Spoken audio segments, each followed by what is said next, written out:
जल्दी बोल, कल सुबह पनवेल निकल।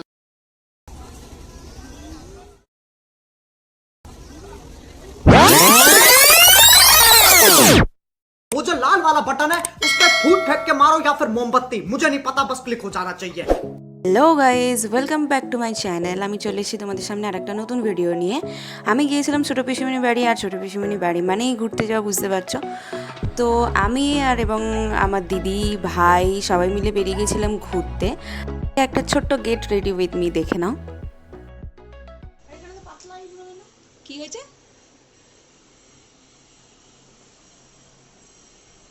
সুন্দরই লাগছে আমাকে, সুন্দরী সুন্দরী লাগছে, সুন্দরী সুন্দরী সুন্দরী সুন্দরী। বাবা, কে দেখতে আসছে তোকে এত সাজছে? আমার ঠিক করতে খুব ভালো। আই লাভ দেখি দেখি। ও মা, এই ছিল আমার দিদি সুন্দরীর গল্প। আমরা বেরিয়ে পড়েছি রাস্তায়, রোদের মধ্যে প্রচণ্ড গরম পড়েছিল। তো সবাই সানগ্লাস পরে বেরিয়ে গেছি এবং আমরা বাসের জন্য ওয়েট করছিলাম। আমরা যাব আজকের এমন একটা জায়গায় যেটা হয়তো অনেকেই গেছো, আবার বেশিরভাগ মানুষ যায়নি, 80% মানুষ হয়তো এই ছোট্টখাট্টো ছুটির দিনে টুকটাক ঘুরতে যাওয়ার জন্য অনেক ভালো ভালো জায়গা খোঁজে, কিন্তু কিছু কিছু জায়গা স্কিপ করে যায়। সেই জায়গার আমি আজকের একটা ঝলক দেখাবো। দাঁড়াও, যাচ্ছ কোথায়? সবই বলবো, সবই গল্প করবো এবং সবই দেখাবো, সব কিছু ডেসক্রিপশন দিয়ে দেবো। তার আগে দেখে নাও, এই দেখো রাস্তায় কী সব দেখা যাচ্ছে। ঘোড়ার পিঠে পুলিশ বসে আছে। আমি ভাবছি ইংরেজরা আবার কোথা থেকে ফিরে এলো, হঠাৎ করে দেখে তো বুঝতেই পারিনি। দেখো বলতে বলতে চলে এসেছি আমাদের destination, Kolkata heritage river cruise. এটার কথাই আমি বলছিলাম। এটা খুব সুন্দর একটা জায়গা। এটা আমি ইউটিউব বলো, গুগল ঘেঁটে আমরা ছোট্ট একটা ট্যুর করব বলে খুঁজছিলাম, তো এইটা খুঁজে পেয়েছি। তো ভাবলাম যে দেখাই যাক, অনেকেই তো অনেক জায়গায় যায়, তো এটা দেখা যাক যে কীরকম হয়। বলে দেওয়া ভালো যে এইখানের এমন একটা বিশেষত্ব আছে যে তুমি ফ্যামিলি গ্রুপ, ফ্রেন্ডস গ্রুপ এবং ভাই বোনদের সাথেও এখানে এসে এনজয় করতে পারো। অন্য জায়গায় গেলে অনেক খরচ হয়, এটা অনেক অল্প খরচের মধ্যে 1.5 ঘন্টা মানে 90 মিনিট এই ক্রুজে করে তোমাদের ঘোরানো হবে এবং গোটা গঙ্গার ঘাটটা তুমি দেখতে পাবে, হাওড়া ব্রিজ দেখতে পারবে। আর সঙ্গে দেখো রয়েছে অর্কেস্ট্রার, এখানে অর্কেস্ট্রারের গান বাজনা হবে এবং তুমি চাইলে অডিয়েন্সদের মধ্যে থেকে গিয়ে তুমি গান করতে পারো। এই যে অনেক দূর থেকে দেখা যাচ্ছে হাওড়া ব্রিজ, এটা সবাই খুব ক্যাপচার করতে ব্যস্ত ছিল এবং কখন ওখানে যাব সবাই তার জন্য খুব আগ্রহী ছিল। কিন্তু এদিকে অর্কেস্ট্রা গ্রুপের গান শুরু হয়ে গেছিলো। অডিয়েন্সদের মধ্যে থেকে অনেকেই যাচ্ছিল যারা গান করবে এবং গানের সঙ্গে সঙ্গে তালে তালে নাচ, সব কিছুই ছিল। ইভেন যে কোনো রকম খাবার লাইক চা, কফি আর ফিশ ফ্রাই, ভেজিটেবল চপ, এগুলো অনেক রকম কিছুই ছিল।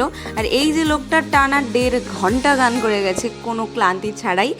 আর আমাদের অডিয়েন্সদের মধ্যে থেকে চলে গেছে একজন গান করতে। এরকম 2-3 জন বেশ গান করলো, বেশ মজাই লাগলো এবং অনেকেই নাচানাচি করেছে ওখানে গিয়ে। উনি ডাকছিলেন নাচানাচি করতে। বেশ টোটালটা এনজয় বিশাল করা গেছে। তুমি যদি ফ্রেন্ডসদের সাথে যাও তুমি এনজয় করবে, ফ্যামিলি অথবা ভাই বোন যাদের সাথেই যাও, এই জায়গাটা এমন একটা জায়গা, সব কিছুর এনজয় করতে জানলে তুমি এনজয় করতে পারবে। পুরো গঙ্গাটাই ঘুরে দেখানো হবে এবং এত সুন্দর ভিউ আছে। আর শুধু গান হচ্ছে, গান করছি, নাচছি বললেই তো হবে না, তার কিছু কিছু ক্লিপস, কিছু ঝমকও তোমাদের দিতে হবে। এত সুন্দর গঙ্গার ঘাটের সাথে এত সুন্দর সুন্দর গান, টোটাল মিলিয়ে একটা খুব সুন্দর মোমেন্ট ক্রিয়েট হচ্ছিল। তো চলো শুনে নেওয়া যাক কিছু গান।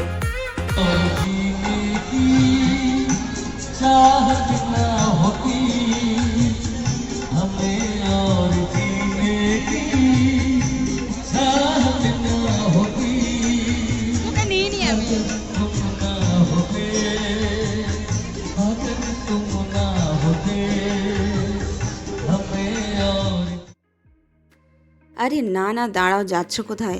তুমি ভাবছো যে শুধুমাত্র এইরকম গান হচ্ছে, তা একদমই নয়। ওই লোকটা সারাক্ষণ অনেক রকমের গান শুনিয়েছে, নাচার গানও শুনিয়েছে, খুব হালকা সফট সংও শুনিয়েছে এবং তার সঙ্গে এই সুন্দর মনোরম দৃশ্য। আরে হ্যাঁ, সব কিছু শেয়ার করবো তোমাদের সাথে, সবাই নিশ্চয়ই জানতে চাইছো ডিটেলসটা, তো আমি ভিডিওতেই সমস্ত ডিটেলস দিয়ে দিলাম, দেখে নাও।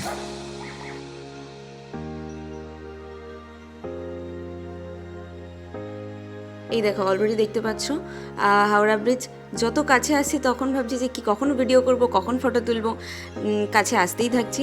আর নিচে এটার তো দুটো ফ্লোর আছে, নিচের ফ্লোরে তোমরা এই খাবারগুলো পেয়ে যাবে। ওরা উপরেও সার্ভ করছিল, তো আমরা নিচে এসেই নিচেটা ঘুরবো বলে এবং দেখি কি আছে না আছে সেগুলো সার্ভে করবো বলে এসেছিলাম। তো এখানে fish fry, mutton, fish finger এরকম ধরনের অনেক কিছু আছে, চা আছে, কফি আছে, সব কিছু আছে, জলের ব্যবস্থা আছে, ইভেন কোল্ড ড্রিঙ্কসও আছে। এই দেখো যেতে যেতে অলরেডি অনেকটাই কাছে চলে এসেছি।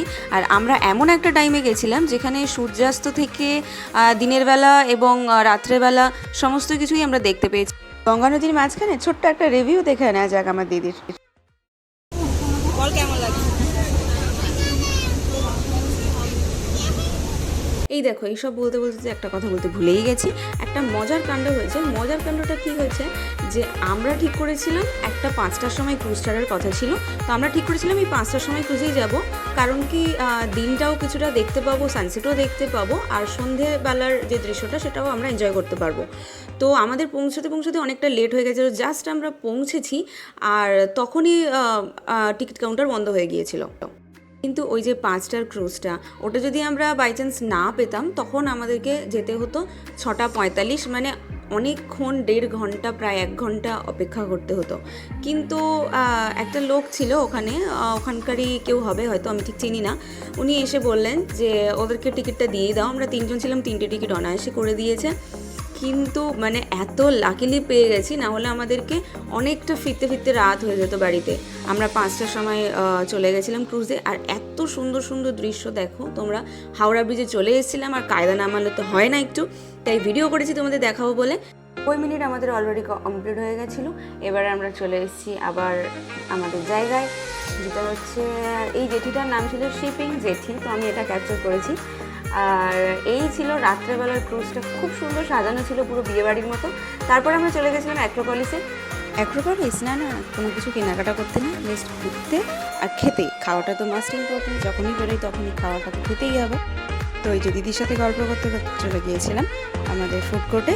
তো ওখানে গিয়ে আমরা অর্ডার করে দিয়েছিলাম বেশ কিছু পিৎজা আর কফি।